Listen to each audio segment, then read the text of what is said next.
Welcome back to my channel. నేను మీ హోతా అండి. ఇవాళ నేను మీకు చేసి చూపించబోతున్న రెసిపీ ఏంటి అంటే, మనం మార్నింగ్ అయితే రైస్ చేశాను. ఆ రైస్ కాస్త మిగిలిపోయింది. ఆ రైస్ని పడేయకుండా నేను ఆ రైస్తో ఒక 3 టైప్స్ ఆఫ్ వెరైటీస్ టిఫిన్స్ అయితే చేయబోతున్నాను. ఆ టిఫిన్స్ ఎలా చేస్తాను ఏంటి అనేది మీరు ఒక్కొక్కటిగా చూద్దురుకాను. రండి, ముందు మనం ఆ రైస్తో మనం ఎలా పిండిలు ప్రిపేర్ చేసుకోవాలో చూసేసుకుందాం.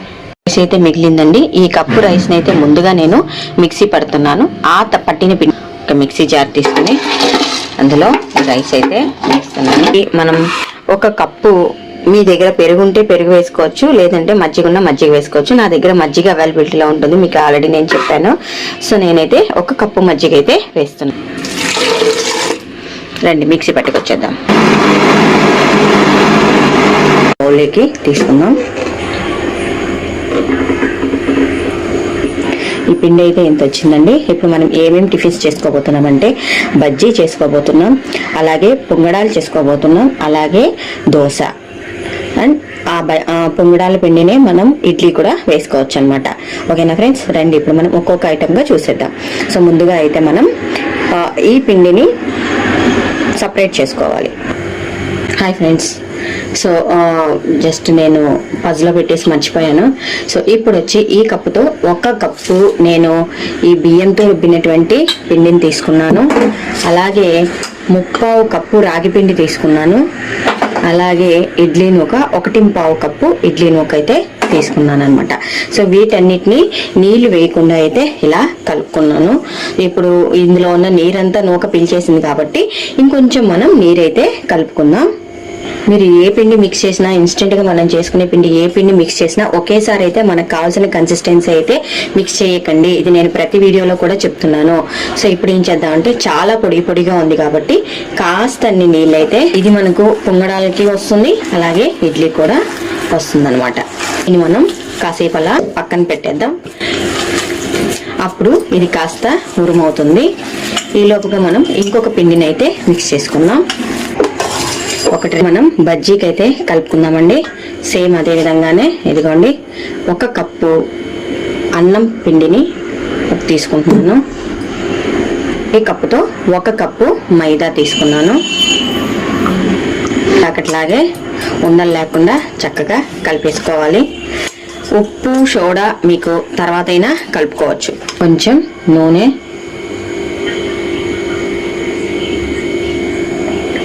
నూనె వేసుకోవడం వల్ల ఏమవుతుందంటే పిండి అనేది ఉరుమయ్యి కొంచెం జారుగా పడుతుంది అనమాట మనకు వేసేటప్పుడు. అందుకని పిండిలో కాస్త నూనె అనేది వేసుకుంటాం.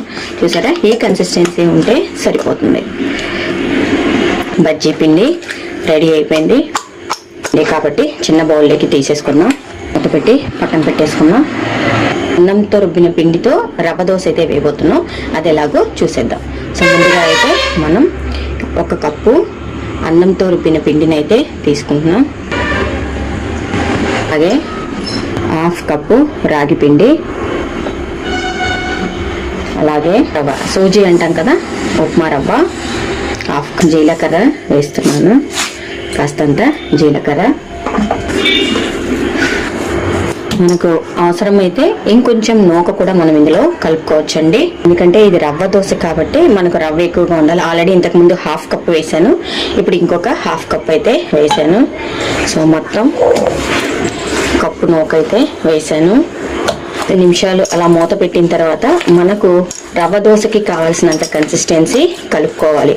అంటే ఇప్పుడు మనం అన్నీ ఒక్కొక్కటి మొత్తం కలిపి, నూక అన్నీ కలిపి కూడా మనకు మొత్తం ఒక 3 గ్లాసులు అయింది కాబట్టి మినిమం 4 నుంచి 5 గ్లాసుల నీరు వరకు అయితే మనము వేసుకోవచ్చు. ఇక్కడ ఆల్రెడీ పిండి నానింది కాబట్టి పక్కన పెట్టేద్దాం. ఈ పిండి ఇది కూడా మనకు 1 కప్పు వరకే ఉంటుంది. కప్పు పిండిని మనం దోశ అయితే వేసుకుందాం. మామూలు దోశకైతే పిండి కలుపుకుందాం.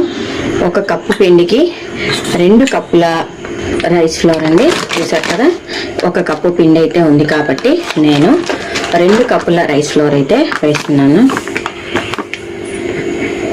1 2 నీళ్లు తక్కువ అనిపిస్తే నీళ్లు కలుపుకోవచ్చు. ఇది కూడా అంతే అండి, ఏది కూడా ఒకేసారి మనకు కావాల్సిన కన్సిస్టెన్సీ కలపకూడదు, కలిపితే మనకు రావు. ఒకే రకమైన ఓల్డ్ లెఫ్ట్ ఓవర్ రైస్తో 4 రకాల టిఫిన్స్ అయితే ఇప్పుడు మనం చేసుకుంటున్నాం. అన్నం మిగిలిపోయింది కదా అని పడేయాల్సిన అవసరము లేదు. ఆ రోజు అన్నమే ఏం తింటాము అనుకున్న వాళ్ళు ఈ అన్నాన్ని ఈ విధంగా టిఫిన్స్లా కూడా కన్వర్ట్ చేసుకొని తినచ్చు. మనకు మినపప్పులతోనూ వాటితో పని లేకుండా, పప్పు కడిగే పని లేకుండా, వీటి ఏమీ ఇబ్బంది లేకుండా మనకు త్వరగా అయితే టిఫిన్స్ రెడీ అయిపోతాయి. లేకుండా అయితే కలిపేసుకున్నాం. వీటన్నిటిని మనం పక్కన పెట్టేసుకున్నాం. ఒకే రకం పిండితో 4 రకాల టిఫిన్స్కి అయితే పిండి కలిపి ఉంచేసుకున్నాం. ఇది వచ్చి బజ్జీ పిండి అండి. మిగిలిన అన్నము ప్లస్ మైదా వేసి బజ్జీ పిండి కలిపాము. ఇది వచ్చి అండి లేదా పొంగనాలు వేసుకుంటాం, 2 వేసుకోవచ్చు. ఇది వచ్చి దోశ పిండి, ఇది రవ దోశ పిండి అనమాట. ఇలా 4 రకాల పిండిలు అయితే ఇప్పుడు మనం రెడీ చేసుకున్నాం. ఈ 4 రకాల పిండిలతో 4 రకాల ఐటమ్స్ అయితే చేద్దాం. ముందుగా ఇలా గట్టిగా కలిపి ఉంచుకోవాలండి. మనం ఎప్పుడైతే ఇప్పుడు టిఫిన్ వేసుకోవాలనుకుంటున్నామో అప్పుడు ఆ కన్సిస్టెన్సీ ఎంతైతే కావాలో అంత మనం కలుపుకుంటే సరిపోతుంది అనమాట. ఇప్పుడే కలిపి ఉంచేస్తే పిండి అయితే ఉరుము అవ్వదండి. మనం కలిపిన పిండి అలాగే కిందకి వెళ్ళిపోయి నీరైతే పైకి వచ్చేస్తుంది అనమాట. అలా రాకుండా ఉండాలి అంటే ముందుగా ఇలాగ ముద్దగా కలిపి ఉంచుకొని ఆ తర్వాత మనకు కావాల్సిన కన్సిస్టెన్సీ అయితే కలుపుకోవాలి. ఓకే, ఒక హాఫ్ అవర్ తర్వాత వీటన్నిటిని కూడా మనకు కావాల్సిన కన్సిస్టెన్సీలో కలిపేసుకుందాం. ఇది కలిపి ఉంచి హాఫ్ అన్ అవర్ అయింది. ఇప్పుడు వీటిని మనకు కావాల్సిన కన్సిస్టెన్సీలో కలుపుకుందాం. ఇదిగోండి 4 ఐటమ్స్. మీకు ఈ పిండి ఇంకా త్వరగా పిలిచి మీరు వెంటనే వేసుకోవాలి హాఫ్ అన్ అవర్ తర్వాతే అనుకున్నప్పుడు ఇందులో కాస్త ఈనో అయితే కలుపుకోండి. లేదు మీకు టైం ఉంది ఇంకా పర్వాలేదు ఇంకొక 2-3 అవర్స్ తర్వాత వేసుకోవచ్చు అనుకుంటే అలాగే వదిలేయండి.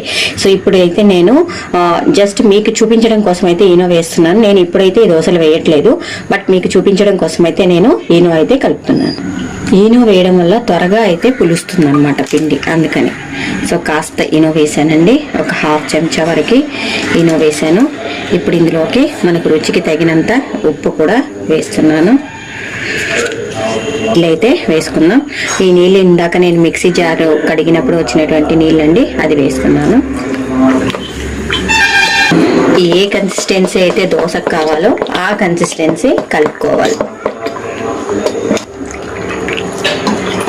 సో దోశకి కావాల్సిన కన్సిస్టెన్సీ మనం కలిపేసుకున్నాం. వెంటనే కూడా దోశలు అయితే వేసేసుకోవచ్చు. నేను మీకు వేసి చూపిస్తానండి. బజ్జీ పిండి ఇంకా మనం కలపక్కర్లేదండి, సేమ్ కన్సిస్టెన్సీ ఉంది. బజ్జీకి కావాల్సిన కన్సిస్టెన్సీ ఉంది. ఇది ఇంకేం కలపక్కర్లేదు. ఉప్పు కొంచెం సోడా కలుపుతాను.